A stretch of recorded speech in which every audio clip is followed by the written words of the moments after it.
ఇర్మియా గ్రంథం 17వ అధ్యాయం 9వ వచనాన్ని చదువుతున్నాను. బైబిల్ ఉన్న వాళ్ళు తీసి చూడండి, లేని వాళ్ళు జాగ్రత్తగా వినండి. ఇర్మియా గ్రంథం 17వ అధ్యాయం 9వ వచనం. హృదయము అన్నిటికంటే మోసకరమైనది, అది ఘోరమైన వ్యాధి గలది, దాని గ్రహింపగలిగిన వాడు ఎవడో.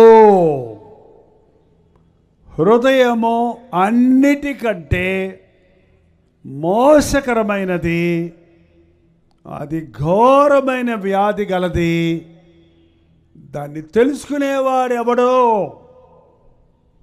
ఎవరి హృదయం?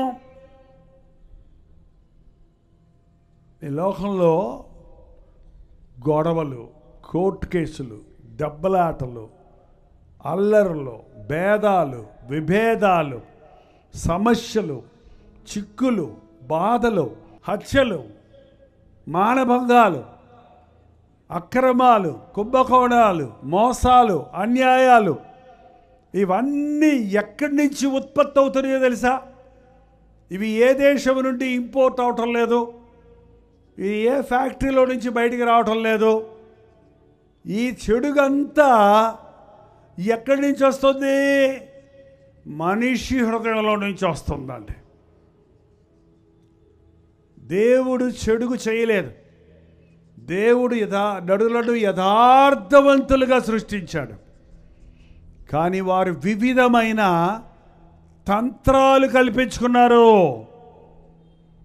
దేవుడు భూలోకమును చేసినప్పుడు, నరుని చేసినప్పుడు, ఆదికాండ 1వ అధ్యాయం చదివితే మంచిది మంచిది మంచిది మంచిది మంచిది అన్నీ మంచివే చేశాడు.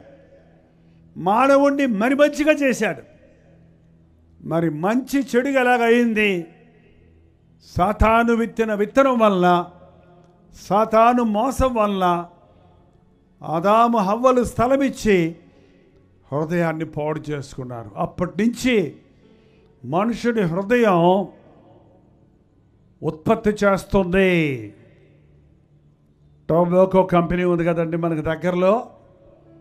టొబాకో కంపెనీలో నుండి ఏమొస్తుందండి? బంగారపు ఆభరణాలు వస్తాయా? ఏమొస్తుంది? పొగాకే వస్తుంది. మనుషుడి హృదయంలో ఎంత కడిగినా, సబ్బులేసి కడిగినా, లోషన్స్ వేసి కడిగినా, మెరుగులు పెట్టినా, చదువులు చెప్పించినా, విజ్ఞానం పెరిగినా, ఆస్తిపాస్తులు వచ్చినా, అన్ని నాగరికతలు పెరిగినా, మనుషుని హృదయంలో నుంచి బయటకు వచ్చేది ఏంటంటే గబ్బు, పాపం. ఏమండి? చదువుకున్నోడికి పాపం చేయడా? చదువుకున్న పాపం అలాగే ఉంటుంది. డబ్బులున్న పాపం అలాగే ఉంటుంది. మనిషి ఆకారం మారుతుందేమో, వస్త్రధారణ మారుతుందేమో, అలంకరణ మారుతుందేమో, భాషా శైలి మారుతుందేమో, కానీ మానవుని హృదయం ఘోరమైన వ్యాధి గలది, అది మోసకరమైనది. అది చైనీయుడైనా, అది అమెరికా దేశస్థుడైనా, అది జర్మన్ దేశస్థుడైనా, అది భారతదేశస్థుడైనా, ప్రతివాడు పాపము చేసి దేవుడు అనుగ్రహించు మహిమను పోయే భేదమును లేదు. నీతిమంతుడు ఒక్కడును లేడు. చెడిపోయిన హృదయం, రోగంతో కూడిన హృదయం, మోసపూరితమైన హృదయం. కడిగితే పోయేది కాదు ఈ పాపం, కాలిస్తే పోయేది కాదు ఈ స్వభావం. ఈ చెడిపోయిన హృదయాన్ని బాగు చేయడానికే యేసుక్రీస్తు లోకంలోనికి వచ్చాడండి. అందుకే ఆయన అడుగుతున్నాడు, నా కుమారుడా, నా కుమార్తె, నీ హృదయమో నాకివ్వు, నేను దాన్ని బాగు చేస్తా, నీకు నూతన హృదయం ఇస్తాను, నీకు నూతన స్వభావం ఇస్తాను అంటున్నాడు. మార్కు సువార్త 7వ అధ్యాయము 21వ వచనం చదువుతున్నాను, వినండి. లోపల నుండి అనగా మనుష్యుని హృదయములో నుండి. ఎక్కడండి? మనుష్యుని హృదయం లోపల నుండి దురాలోచనలు, జారత్వములు, దొంగతనములు, నరహత్యలు, వ్యభిచారములు, లోభములు, చెడుతనము, కృత్రిమము, కామవికారము, మత్సరము, దేవదూషణ, అహంభావము, అవివేకము వచ్చును. ఈ చెడ్డవన్నీ లోపల నుండి బయలు వెళ్ళి మనుష్యుని అపవిత్ర పరచునని చెప్పాను.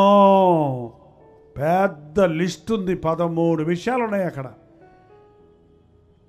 లోపల నుండి అనగా మనుష్యుని హృదయములో నుండి ఈ చెడ్డవన్నీ, ఒక్కటి కూడా మంచిది లేదు మనుషుని హృదయంలో. అన్నీ చెడ్డయే. చెడిపోయిన మనుషుడు చెడుగునే ఉత్పత్తి చేస్తున్నాడు. ఈ చెడ్డవన్నీ లోపల నుంచి బయలు వెళ్ళి మనుష్యుడిని అపవిత్రపరుస్తున్నాయి. హృదయం మారితే నీ బతుకు మారిపోద్ది. హృదయం మార్చగలిగిన శక్తి ఈ లోకంలో ఎవరికీ లేదు. నీ స్వభావాన్ని మార్చగలిగిన వాడు ఎవడూ లేడు. లోపల నుండి, మనుషుని హృదయంలో నుండి దురాలోచనలు, అన్ని ఆలోచనలండి, ఆలోచనలు. ఒక మనుషుడు ఒక రోజులో 10,000 ఆలోచనలు ఆలోచిస్తాడటండి.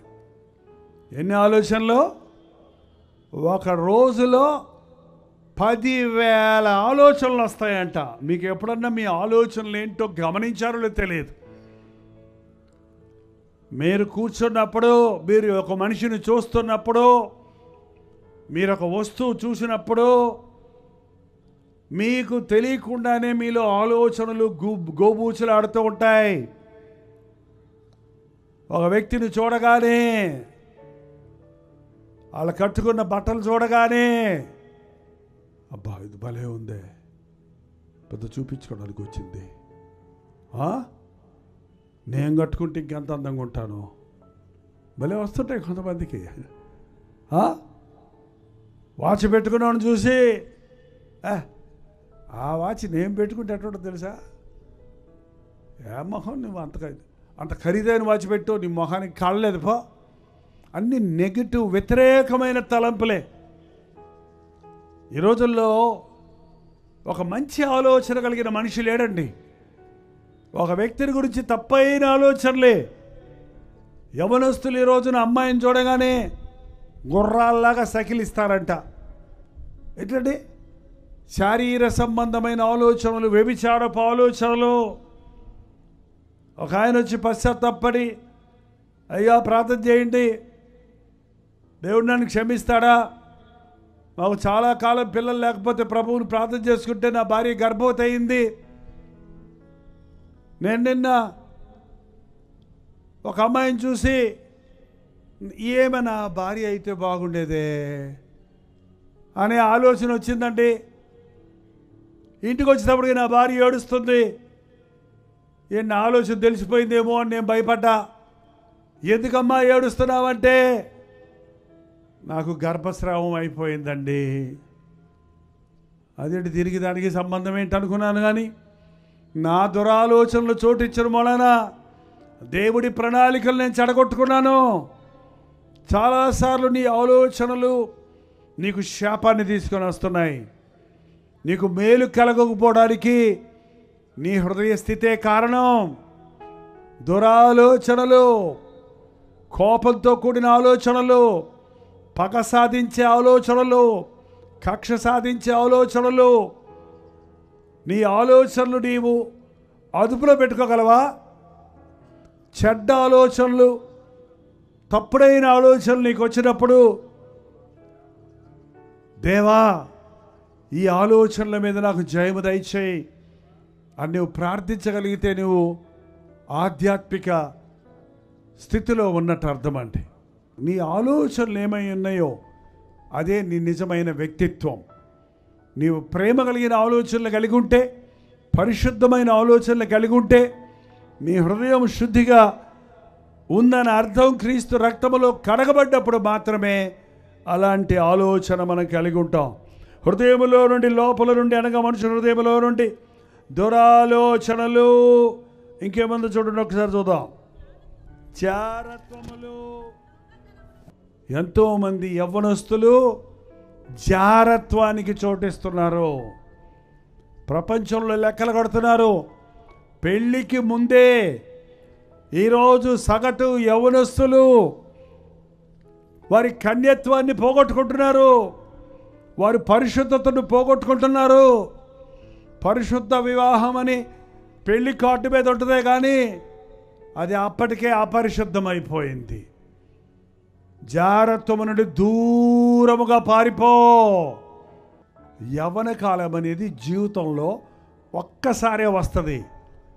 వేసవి కాలం, శీతాకాలం, వర్షాకాలం, వర్షం సంవత్సరం వస్తుంటాయి. అట్లాగా యవ్వన కాలం కూడా 3 సంవత్సరాలకు ఒకసారి, 5 సంవత్సరాలు, 10 సంవత్సరాలకు ఒకసారి మళ్ళీ యంగ్ మ్యాన్ అయిపోయేటట్టుంటే భలేగా ఉండేది. అట్లా ఏం లేదు. నీ లైఫ్లో కొద్ది రోజులే యవ్వన కాలం. ఆ తర్వాత నువ్వు తల్లకిందులు తపస్సు చేసిన యవ్వనస్తుడు అవ్వవు. ఆ అవకాశాలు నీకు ఉండవు. కాబట్టి యవ్వనుడా, నీ జీవితాన్ని జాగ్రత్తగా కాపాడుకో. యవ్వన కాలంలో నీవు ఏమి విత్తుతావో నీ వృద్ధాప్యంలో అదే కోస్తావు. యవ్వన కాలాన్ని నువ్వు వేస్ట్ చేసుకుంటే నీ బతుకే వేస్ట్ అయిపోద్ది. నీ యవ్వనాన్ని దేవునికి అప్పగించుకో. నీ యవ్వనాన్ని పవిత్రంగా కాపాడుకో. వ్యభిచార క్రియలకు, జార క్రియలకు, లైంగిక పాపాలకు చోటివ్వద్దు. జారత్వములు, కామాతురత, చాలా మాటలు ఉన్నాయి బైబిల్లో. కామాతురత అంట, కామ కార్యాలు, బూతు మాటలు, పోర్నోగ్రఫీ, నగ్నమైన దృశ్యాలు చూసి మానసికమైన వ్యభిచారులుగా ఉన్నారు చాలామంది. తప్పైన వాటిని చూస్తూ హృదయాల్ని పాడు చేసుకుంటున్నావా యవ్వనస్తుడా? నీ హృదయంలో అలాంటి ఇది నేను చూడకూడదు అనే మనసు నీకు రావడానికి బదులు ఆ అపవిత్రమైన వాటిని జుర్రుకోవటం అనేది ఈరోజు చూస్తున్నాం. హృదయంలో నుంచి పాపాన్ని ఆశించే మనసు చెడిపోయిన హృదయంలో నుండి జారత్వములు, దొంగతనములు, ఇంకేంటండి, దొంగతనాలు. పెద్ద పెద్ద దొంగలు ఉండరండి, చిన్న చిన్న దొంగలు ఉంటారు. ఒక పిల్లోడు ఏడ్చుకుంటూ ఇంటికి వచ్చాడంట. ఎందుకురా అన్న ఏడుస్తున్నావు అని అమ్మ అడిగితే, టీచర్ కొట్టింది మమ్మీ అన్నాడంట. ఎందుకు కొట్టిందిరా టీచరు?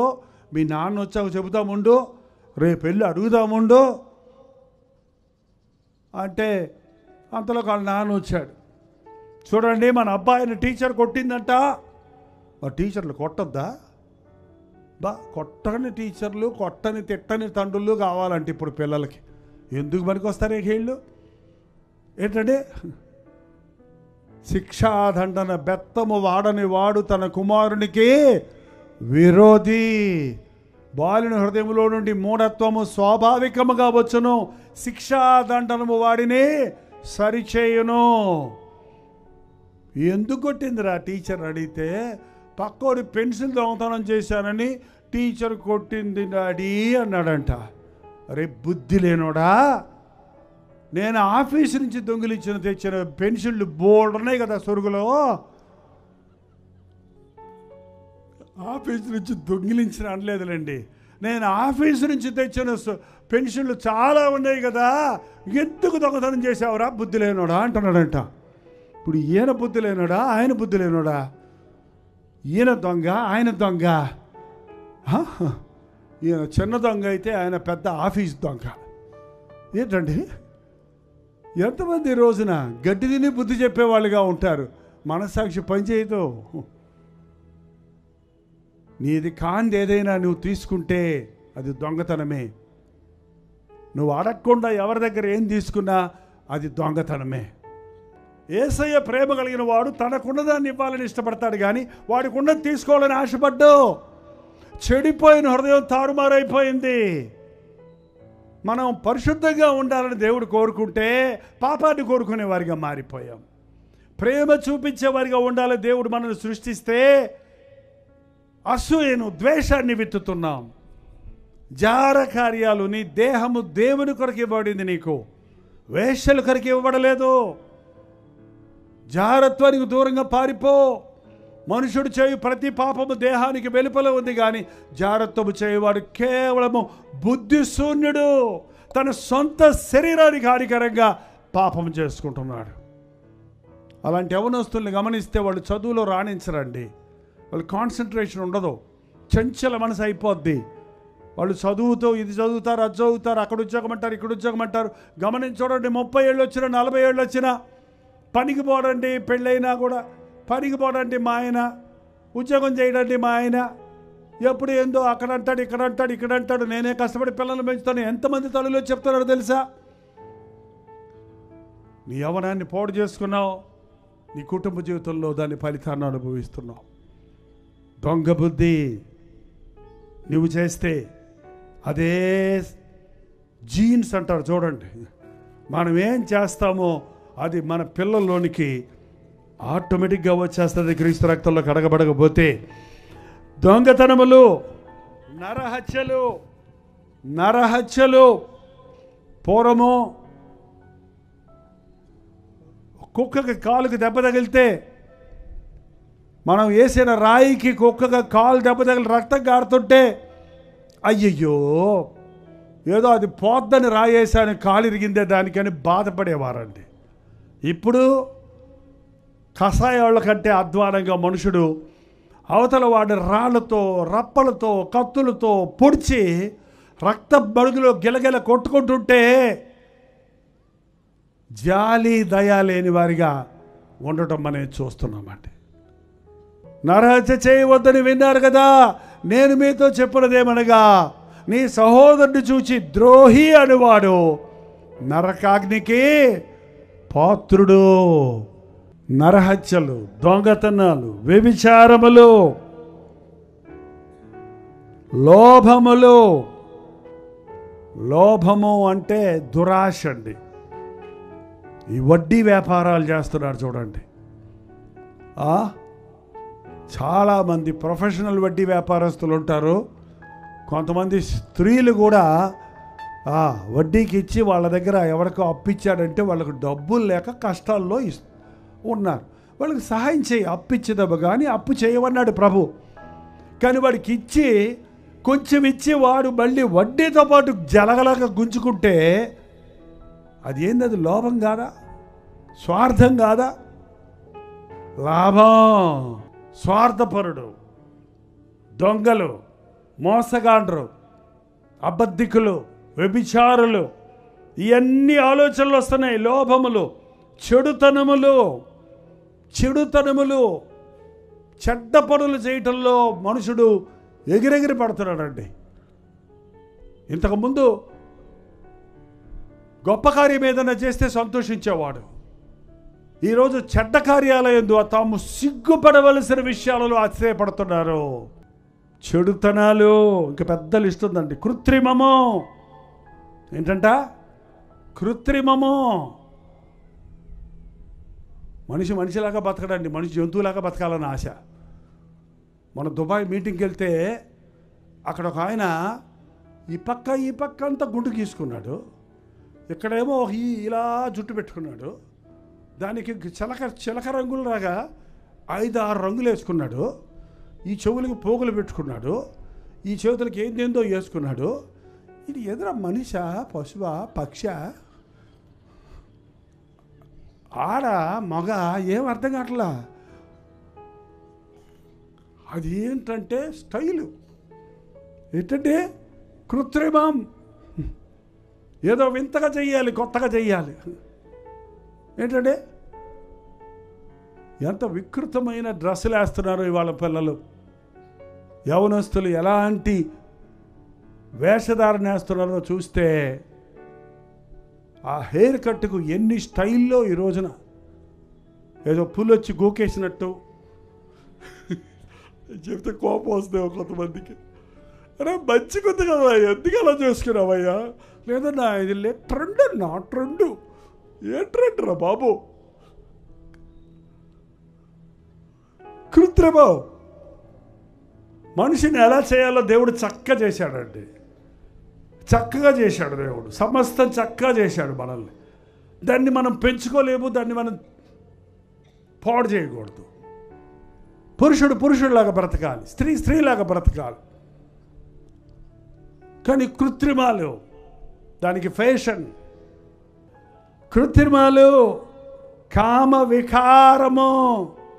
ఏం కారం ఇది? ఏం కారం అండి ఇది?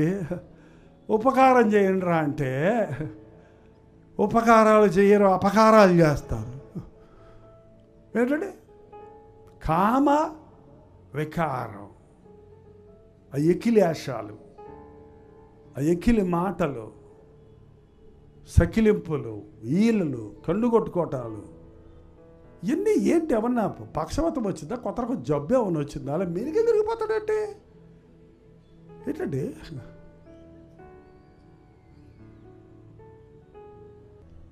కృత్రిమము, కామ వికారము, మత్సరము.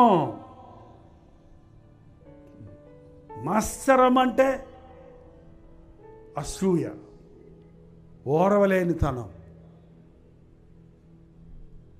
ఎంతమంది ఈ రోజున అసూయతో నిండిపోయి ఉన్నారండి. అసూయపరుడు తాను పైకి రాడు, ఇంకొకటి రానివ్వడం. తాను అభివృద్ధి చెందడు, మరొకరిని చెందనివ్వడం. ఈ చెడ్డ ఆలోచనలు, మత్సరపు ఆలోచనలు, దేవదూషణ. దేవుణ్ణి తిడతారేంటి నోటుకొచ్చినట్టు మాట్లాడితే? కాదండి, తప్పులు చేసింది మనము, ఫలితం అనుభవించేది మనం. మళ్ళీ దేవుడు ఉంటే ఎందుకు ఎలా కావాలి అని నోరు తెరిస్తే దేవుణ్ణి దూషిస్తారు. దేవుణ్ణి దూషించమని నీకు చెప్పేది ఎవడో తెలుసా? సాతాను. మీ హృదయాలలో చెడు ఆలోచనలు, దేవ దూషణ, అహంభావము. ఏం భావము? గర్వం, అహంకారం. ఏంటండి అహంకారం అనేది? చాలా సటల్గా ఉంటుందండి మనలో గర్వం అనేది. ఒక ఆయన నాకు గర్వమే లేదన్నాడట. ఎదురుకుండా నీ గర్వమే లేదనే గర్వం ఉంది కదయ్యా. ఏం గర్వం? గర్వమే లేదనే గర్వం. గర్వ హృదయులందరూ యెహోవాకు హేయులు. అపవాది గర్వించి దేవునితో కూడా నేను కూడా హెచ్చించుకుంటానని తను తాను హెచ్చించుకొని పాతాళానికి తోసివేయబడింది.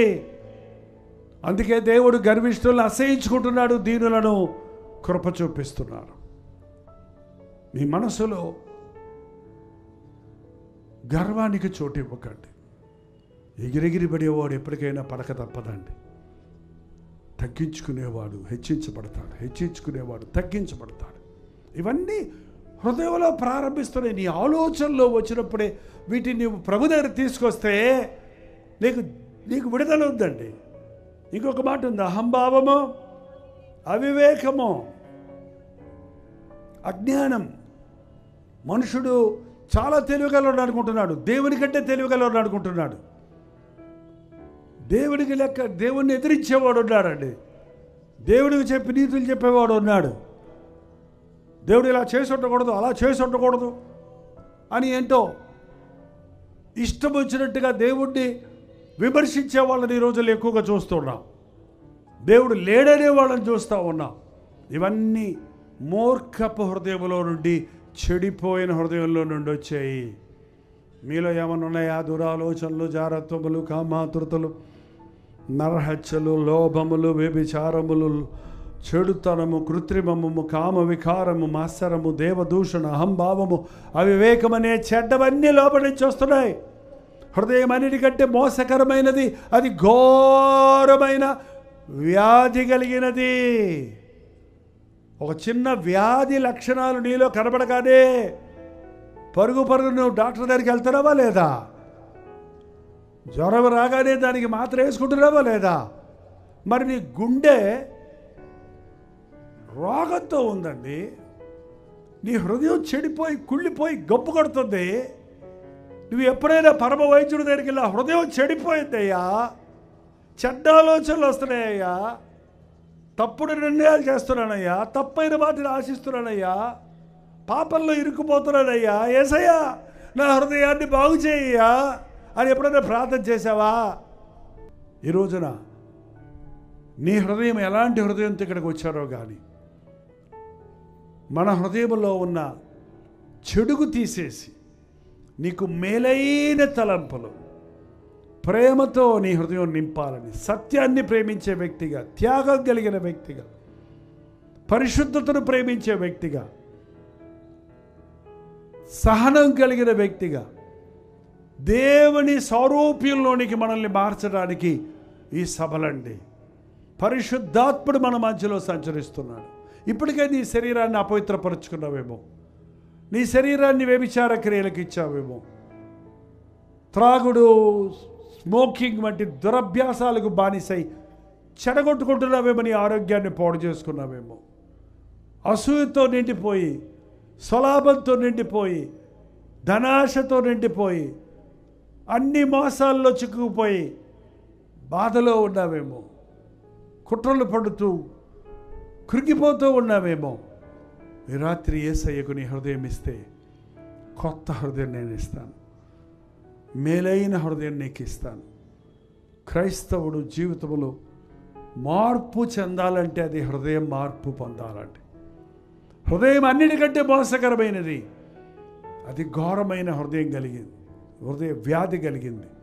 కానీ నీ హృదయం ప్రభుకి ఇచ్చినప్పుడు నీ హృదయ ఆలోచనలన్నీ ఉన్నతమైన ఆలోచనలుగా ఉంటాయి కనుక సామెతలు 4:23 చెప్పాడు, హృదయములో నుండి జీవజలధారలో ప్రవహించును గనుక అన్నిటికంటే ఎక్కువగా నీ హృదయమును భద్రముగా కాపాడుకో. ఈ రాత్రి మీ హృదయం ఎలా ఉందో తెలుసుకోవాలంటే ఆయన ముఖ కాంతిలో మన రహస్య పాపాలు కనబడుతున్నాయండి. నువ్వు మోకాళ్ళ మీద ఉండి ప్రభువా అన్నప్పుడు ఆయన ముఖం నీ వైపు తిరుగుతుంది. నీ స్థితి నీవు ఎరిగినట్లుగా పరిశుద్ధాత్ముడు నీకు సహాయం చేస్తున్నాడు.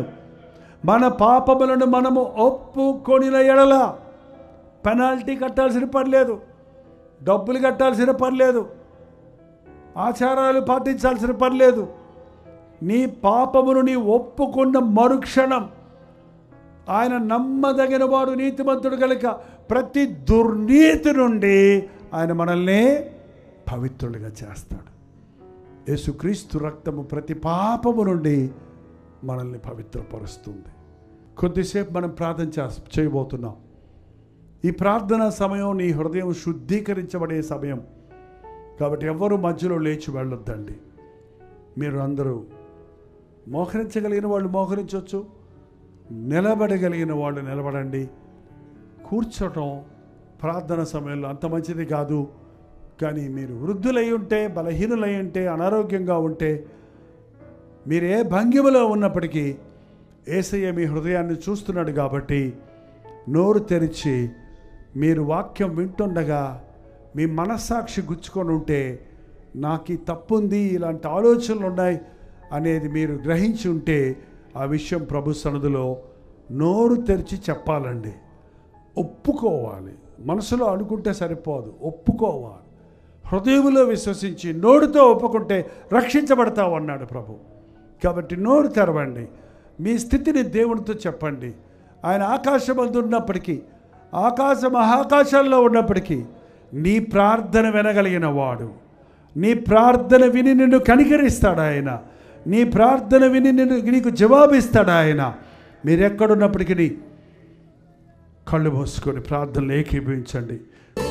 అందరూ 2 చేతుల పైకెత్తి, నువ్వు నాకు నూతన హృదయం ఇస్తే కానీ నేను ఇక్కడి నుంచి వెళ్ళనయ్యా, నా పాపాలన్నీ క్షమించాలని, నీ రక్తంలో కడిగాలని నాకు అభయం యేసయ్యా. పాపం ఒప్పుకుంటే క్షమిస్తానన్నావు కదా, ఒప్పుకుంటున్నానయ్యా, నన్ను క్షమించయ్యా.